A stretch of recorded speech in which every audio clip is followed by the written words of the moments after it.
Royal fury. Why Sarah Ferguson's father blamed Prince Andrew for divorce. Sarah Ferguson and Prince Andrew went through a high-profile divorce in 1996, and the Duchess of York's late father wrote that he thought Andrew could have saved the relationship. Sarah Ferguson, affectionately known as Fergie, married Prince Andrew in their spectacular 1986 royal wedding.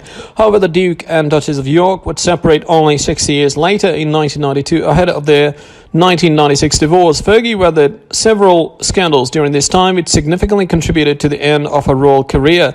However, the Duchess of York's father, the late Major Ronald Ferguson, blamed the Duke of York for the breakdown of the marriage. Writing in the Daily Mail, the Major said, "By the time Eugene had been born, I felt rather than knew that all was not well between Sarah and Andrew.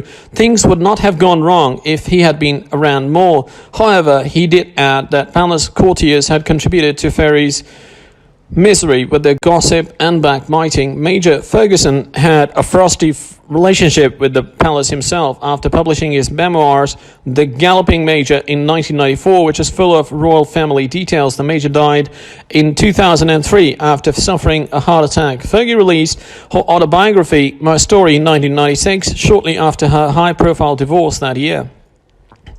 In it, she appears to go against her father's judgment of her relationship breakdown and instead lays the blame squarely at the feet of the palace rather than her husband.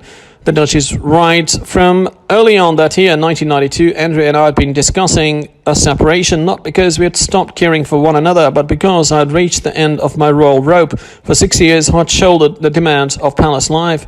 I'd endured the constant scrutiny of the British press and barely wield hostility of the royal household, the courtiers who run the show. Gradually, relentlessly, they had been beating me down.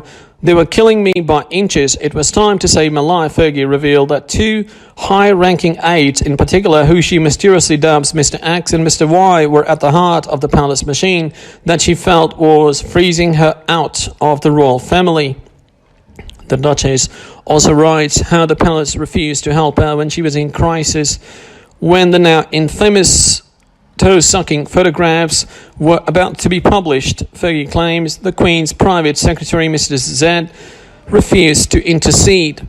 She adds, "I will forego using his name, not to be mysterious, but because his name doesn't matter.